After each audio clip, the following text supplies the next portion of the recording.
ओमकार बे ओमकार सोदोबनि सोमोन्दै गोबां ऋषिमुनि ऋषिफोरा गोबां समाव गोबां रोखोमै फोरमायबाय, जायनि ओंथिखौ जायनि गोहोखौ फोरमायनानैबो फोरमायजोबनो हाया। दा माखासे ऋषि महाऋषिफोरा फोरमायदों दि ओमकारनि जे बे मोनसे भाइब्रेशन, बे भाइब्रेशनजों ओमकार ध्वनिखौ होयोब्ला बे ओमकार ध्वनिनि भाइब्रेशना साखाथि फाखाथि बारमण्डलाव थानाय गाज्रि जिउसाफोरखौ होखारहरो। थारमाने बे ध्वनिनि गेजेरजों बिनि साखाथि फाखाथियाव जेबो गाज्रि रोखोमनि बिजानुफोर थानो हाया। दा बे ओमकार ध्वनिनि गेजेरजों बिनि भाइब्रेशना जोंनि देहायाव मा रोखोमै खामानि मावो, बिनि सोमोन्दै आं एसे सावरायनो नाजानि।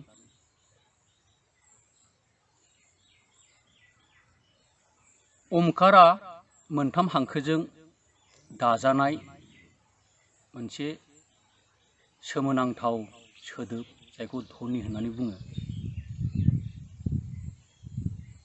अ, उ आरो अखाफोर बिन्दो, जायनि रिंसारथिया मकार जाहैयो। दा बिनि सिगाङाव सावरायनायनि बेलायावहाय जोंनि देहानि सोमोन्दै एसे मिथिनानै लाग्रोनाया मोजां। जेरैहाय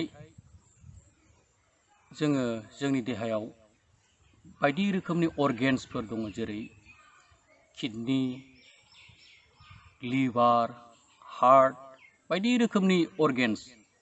दा बेफोरनि सोमोन्दै, बेफोरनि खामानिनि सोमोन्दै जोङो मोजाङै मिथिगौ, गोबाङानो मिथिगौ। नाथाय जोंनि देहायाव मोनसे रोखोमनि बाहागो दंबायो,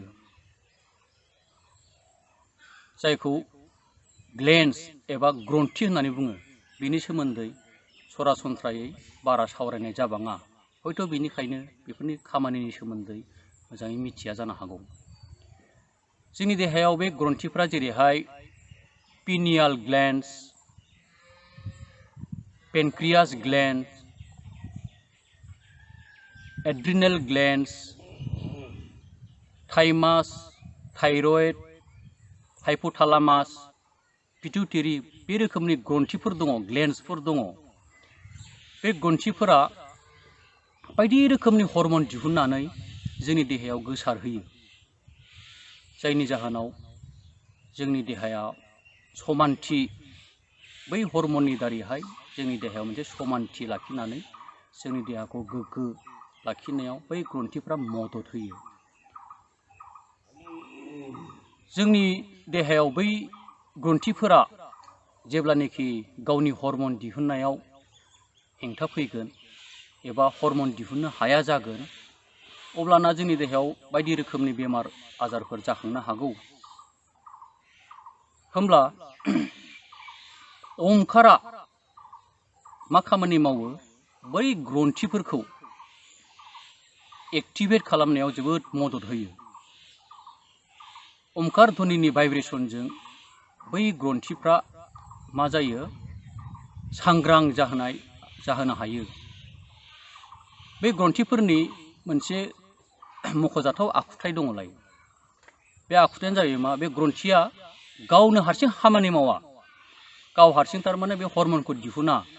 बेखौ सांग्रां जाहोनो थाखाय बाहेरानिफ्राय बायदि रोखोमनि स्टिमुलेसन नांगौ जायो। थारमाने जेरैहाय ब्याम, एक्सारसाइज बायदिनि गेजेरजों देहाखौ लोरसो खालामनानै बै ग्रन्थिफोरखौ स्टिमुलेट खालामनायनि मोनसे राहा बेबस्था लायो। थिग बेबायदिनो जों ओमकार ध्वनिनि गेजेरजोंबो बै माखासे ग्रन्थिफोरखौ जोङो सांग्रां खालामनो हायो। जेरैहाय एसे सिगाङावनो जों बुंदोंमोन अकार, जेरै जों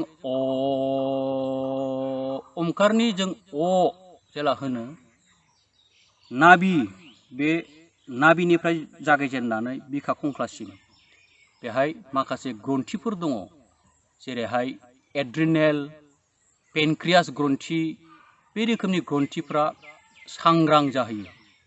बे रोखोमनि ग्रन्थिफोरखौ सांग्रां जाहैयो। बे अकार ओंखारनि अ सोदोबखौ जों होग्रोयोब्ला नाभिनिफ्राय बिखा खंख्लासिम मोनसे कम्पियो, भाइब्रेसन जायो। बे भाइब्रेसननि गेजेरजों बे उदै मण्डलाव थानाय जेसेबांनाखि ग्रन्थिफोर दङ बे ग्रन्थिफ्रा सांग्रां जानो गोनां जायो। थिग बेबादिनो उकार, जेरै जोङो उ बे सोदोबा जेला जों बे सोदोबाव सफैयो अब्ला बे बिखा खंख्लानिफ्राय गोदोना खंसिम माखासे ग्रन्थिफोर दङ, जेरैहाय थाइमास ग्रन्थि दङ, थाइरयड ग्रन्थि दङ, पेराथाइरयड ग्रन्थि दङ।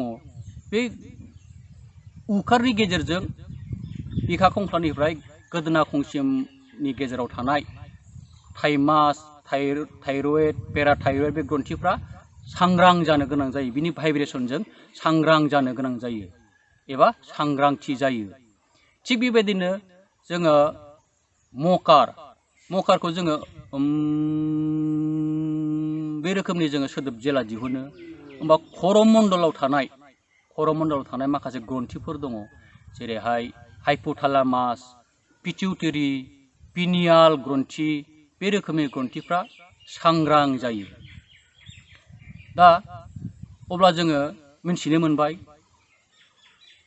ओंकारखौ जोङो जेला होनानै फोजोबनो हाबाय, बिनि गेजेरजों जोंनि देहायाव थानाय गासैबो रोखोमनि ग्रन्थिफ्रा भाइब्रेसन जाजोब्बाय। दा बे ओंकारनि गेजेरजों जोङो जोंनि देहायाव थानाय गासैबो ग्रन्थिफोरखौ जोङो मा खालामनो हायो? सांग्रां खालामनानै बै ग्रन्थिफोरखौ नांगौ समाव नांगौ रोखोमनि हर्मनफोर दिहुननानै जोंनि देहायाव समानथिखौ बा बेलेन्सआव लाखिनानै जों देहाखौ गोग्गो दानायाव गोबां रोखोमैनो मदद खालामनो हायो। दा जोङो सरासनस्रा दिनै गाबोन मानसिफोरनि देहायाव मोनसे बेमारखौ कमनलि जों नुनो मोननाय जायो, जायखौ सुगार होननानै बुङो।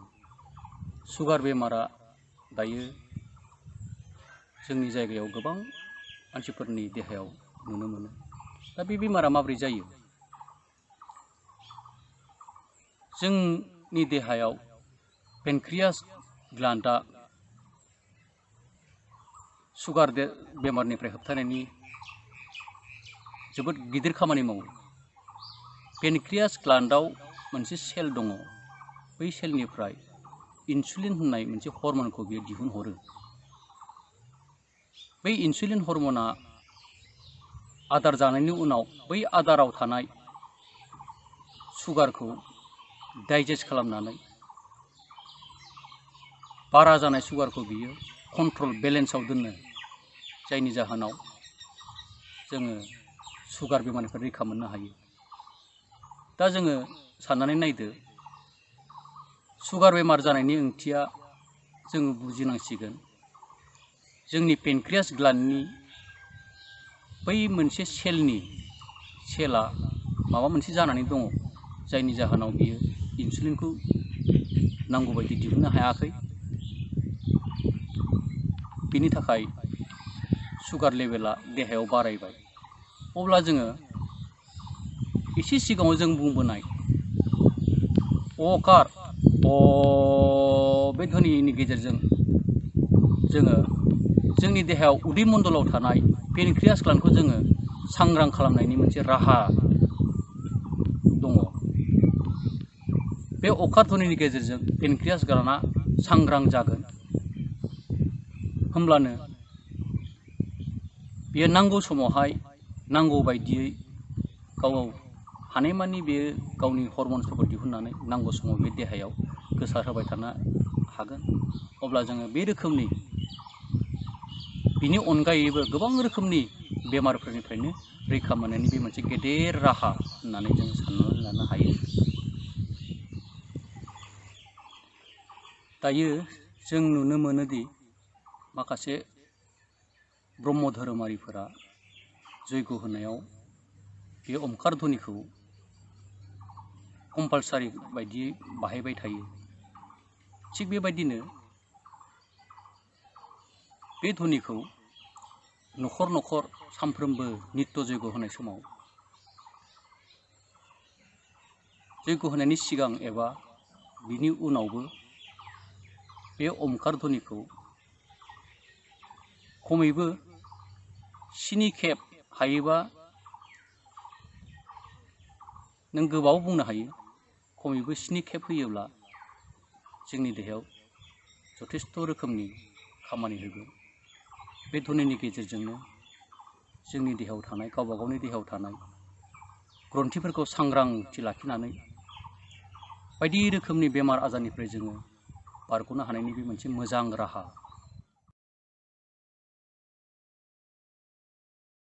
जोंनि ज्योति स्वरूप टेलिभिजन चेनेलखौ साबस्क्राइब खालामखांनानै बेल आइकनखौबो थुनानै हो, जाहाथे नोंथांमोना जोंनि गोदान भिडिअफोरखौ थाबैनो नुनो मोनो।